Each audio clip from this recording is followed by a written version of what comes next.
Friends, welcome to daily vlog ಕಿಚನ್ಗೆ ಸ್ವಾಗತ ಸುಸ್ವಾಗತ. ಇವತ್ತೇನು ರೆಸಿಪಿ ಅಂದರೆ ಇವತ್ತು ಹೆಸ್ರು ಕಾಳು ಸಾಂಬಾರು. ಇವತ್ತು ಈಸಿಯಾಗಿ ಮಾಡ್ಬೋದು. ಸೊ ನಿಮಗೆ ಏನೇನು ಬೇಕು, ಫಸ್ಟ್ ಇಂಗ್ರೀಡಿಯೆಂಟ್ಸ್ ಅಂದರೆ ಹೆಸ್ರು ಕಾಳು ಬೇಕು, ಒಂದು ಬೌಲಷ್ಟು ಹೆಸ್ರು ಕಾಳು ಬೇಕು. ನೆಕ್ಸ್ಟು 2 ಟೊಮೊಟೊನ ಚಾಪ್ ಮಾಡಿ ಇಟ್ಕೋಬೇಕು. ನೆಕ್ಸ್ಟು ಬೆಳ್ಳುಳ್ಳಿ, ಹಸಿಮೆಣ್ಸಿನ್ಕಾಯಿ, ಜೀರಿಗೆ ಮತ್ತು ಕಾಳು ಮೆಣಸಿನ ಪುಡಿ, ಮತ್ತು ಒಗ್ಗರಣೆಗೆ ಒಣಮೆಣ್ಸಿನ್ಕಾಯಿ, ಅರಿಶಿನ, ಕರಿಬೇವು, ಈರುಳ್ಳಿ, ರುಚಿಗೆ ತಕ್ಕಷ್ಟು ಉಪ್ಪು ಮತ್ತು ಆಯಿಲ್ ಇಷ್ಟು ಬೇಕು. ಓಕೆನಾ ಫ್ರೆಂಡ್ಸ್? ಫಸ್ಟು ಕುಕ್ಕರ್ಗೆ ಹೆಸ್ರು ಕಾಳನ್ನ ಹಾಕ್ಕೋಬೇಕು, ತೊಳೆದಿಟ್ಕೊಂಡಿರಬೇಕು. ಓಕೆನಾ? ನೆಕ್ಸ್ಟು ಆಮೇಲೆ ಟೊಮೊಟೊನ ಹಾಕ್ಕೋಬೇಕು. ನೆಕ್ಸ್ಟು ಬೆಳ್ಳುಳ್ಳಿ ಹಾಕ್ಕೋಬೇಕು,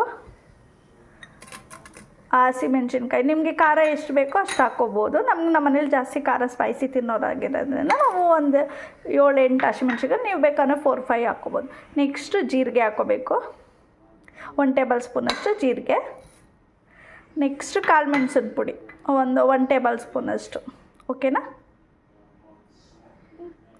ನೆಕ್ಸ್ಟು ಫ್ರೆಂಡ್ಸ್ ಅರಿಶಿನ ಪುಡಿ ಹಾಕ್ಕೋಬೇಕು, ಸ್ವಲ್ಪ ಒಂದು ಚಿಟಿಕೆಯಷ್ಟು ಹಾಕ್ಕೊಂಡ್ರೆ ಸಾಕು.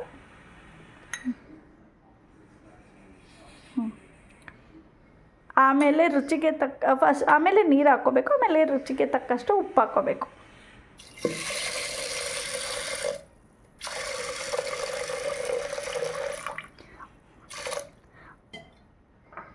ಆಮೇಲೆ ರುಚಿಗೆ ತಕ್ಕಷ್ಟು ಉಪ್ಪು. ಆಮೇಲೆ ಇದನ್ನು 2 ವಿಜಿಲ್ ನೀವು ಕೂಗಿಸ್ಕೋಬೇಕು. ಓಕೆನಾ ಫ್ರೆಂಡ್ಸ್? ಸ್ಟಾರ್ಟಿಂಗೆ ಹಾಕ್ಕೊಂಡಿರಿ, ಆಮೇಲೆ ಮತ್ತೆ ನಿಮ್ಗೆ ಏನಾದರೂ ಸಾಲ್ಟ್ ಏನಾದ್ರು ಬೇಕು ಅಂದರೆ ಟೇಸ್ಟ್ ನೋಡ್ಬಿಟ್ಟು ಹಾಕ್ಕೋಬೋದು. ಓಕೆನಾ ಫ್ರೆಂಡ್ಸ್?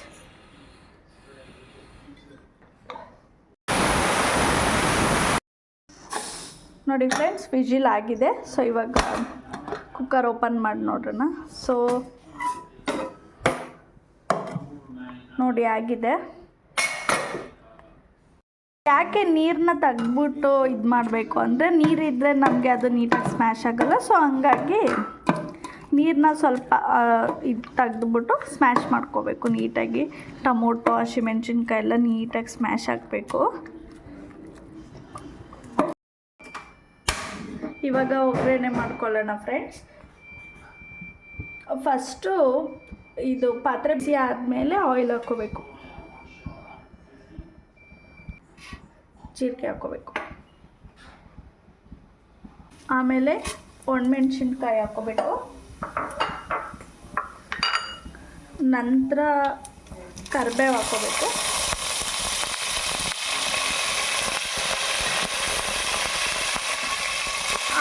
ಆಮೇಲೆ 2 ಸೈಜ್ ಆನಿಯನ್, ಮೀಡಿಯಮ್ ಸೈಜ್ ಆನಿಯನ್ನ ಹಾಕ್ಕೋಬೇಕು.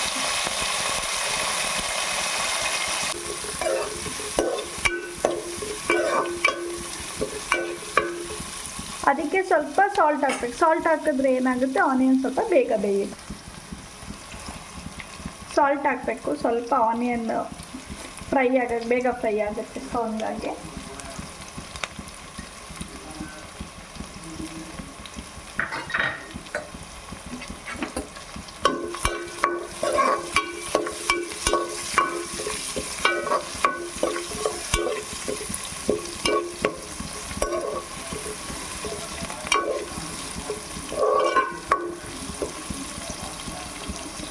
ಆನಿಯನ್ನು ನೀಟಾಗಿ ಫ್ರೈ ಆದಮೇಲೆ ನಾವು ಬೇಯಿಸ್ಕೊಂಡಿದ್ದಂಥ ಹೆಸರು ಬೇಳೆನ ಹಾಕ್ಕೋಬೇಕು.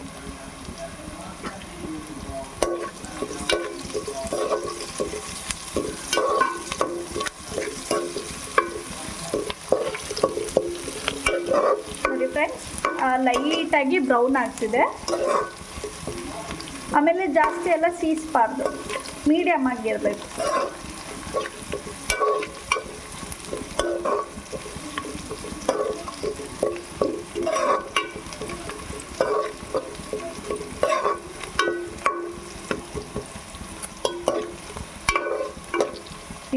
ಒಂದು ಮಿನಿಟ್ ಅಷ್ಟರಲ್ಲಿ ಆನಿಯನ್ ಬೇಯುತ್ತೆ. ಆಮೇಲೆ ನಾವು ಬೇಯಿಸ್ಕೊಂಡಿದ್ದಂತಹ ಹೆಸರು ಬೇಳೆನ ಹಾಕ್ಕೋಬೇಕು.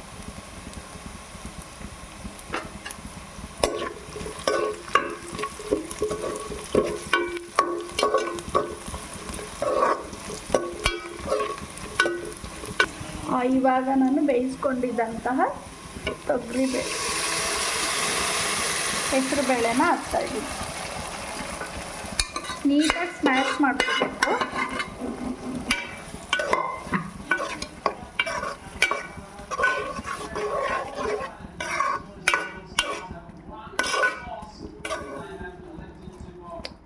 ಬಟ್ ಅನ್ನಕ್ಕೆ ಚಪಾತಿಗೆ ಎಲ್ಲ ಚೆನ್ನಾಗಿರುತ್ತೆ, ಬೇಗನೂ ಆಗುತ್ತೆ, ಈಸಿಯಾಗೂ ಮಾಡ್ಬೋದು ನೀವು ಇದನ್ನ.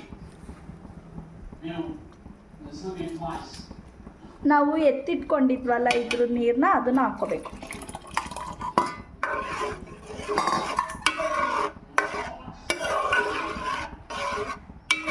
ನೀವು ಬೇಗನೂ ಮಾಡ್ಬೋದು. ಈಗ ನೀವು ಎಲ್ಲ ಈಚೆ ಹೋದರೂ ಮನೆಗೆ ಬಂದು ಒಂದು 10 ಮಿನಿಟ್ಸ್ಗೆಲ್ಲ ಅಡುಗೆ ಬೇಗ ಮಾಡ್ಕೋಬೋದು. ಎಲ್ಲರೂ ಮಕ್ಕಳಿಗೆ ನಿಮ್ಮ ಹಸ್ಬೆಂಡ್ಗೆಲ್ಲ ಇಷ್ಟ ಆಗುತ್ತೆ. ನೋಡಿ ಫ್ರೆಂಡ್ಸ್, ಇದು ಕುದಿ ಬರಬೇಕು. ಟೇಸ್ಟ್ ನೋಡಿ, ನಿಮ್ಗೆ ಏನಾದ್ರು ಉಪ್ಪು ಬೇಕು ಅಂದರೆ ಹಾಕ್ಕೊಳ್ಳಿ. ಮತ್ತು ಈಗ ಹೆಣ್ಮಕ್ಳಿಗೆ ಏನಪ್ಪ ಅಂದರೆ ಡೈಲಿ ಆದರೆ ಟಿಫನ್ ಏನು ಮಾಡಬೇಕು, ಅಡುಗೆ ಏನು ಮಾಡಬೇಕು ಅನ್ನೋ ಟೆನ್ಷನ್ಸ್ ಇರುತ್ತೆ. ಇನ್ಮೇಲೆ ನಿಮ್ಗೆ ಆ ಥರ ಟೆನ್ಷನ್ಸ್ ಏನೂ ಇರೋಲ್ಲ. ಯಾಕಂದರೆ ನಮ್ಮ ಯೂಟ್ಯೂಬ್ ಚಾನಲಲ್ಲಿ ಡೈಲಿ ಒಂದೊಂದು ವೀಡಿಯೋಗಳನ್ನ ಅಪ್ಲೋಡ್ ಮಾಡ್ತಾಯಿರ್ತೀವಿ. ನೋಡಿ ಮತ್ತು ಲೈಕ್ ಮಾಡಿ, ಕಮೆಂಟ್ ಮಾಡಿ ಹೇಗಿದೆ ಅಂತ, ಮತ್ತು ಶೇರ್ ಕೂಡ ಮಾಡಿ. ನಿಮ್ಮ ಒಂದೊಂದು ಲೈಕು ನಮಗೆ ತುಂಬ ಹೆಲ್ಪ್ ಆಗುತ್ತೆ. ಮತ್ತು ಸಬ್ಸ್ಕ್ರೈಬ್ ಮಾಡಿ, ಓಕೆನಾ? ಡೈಲಿ ನಮಗೆ ವಿಡಿಯೋ ಮಾಡೋಕ್ಕೆ ಹೆಲ್ಪ್ ಆಗುತ್ತೆ ಫ್ರೆಂಡ್ಸ್. ನೋಡಿ, ಸಾಂಬಾರು ಕುದ್ದಿದೆ. ಸೊ ಹಂಗಾಗಿ ಸಾಂಬಾರಾಗಿದೆ, ಆಫ್ ಮಾಡ್ರಿ ಫ್ರೆಂಡ್ಸ್. ಬಿಸಿ ಅನ್ನದ ಜೊತೆಗೆ ಸಾಂಬಾರು ರೆಡಿಯಾಗಿದೆ. ಸೊ ನೀವು ಮನೇಲಿ ಮಾಡಿ ಟೇಸ್ಟ್ ಮಾಡಿ ಹೇಗಿದೆ ಅಂತ ಕಮೆಂಟ್ ಮಾಡಿ, ಹಾಗೆ ಸಬ್ಸ್ಕ್ರೈಬ್ ಮಾಡಿ.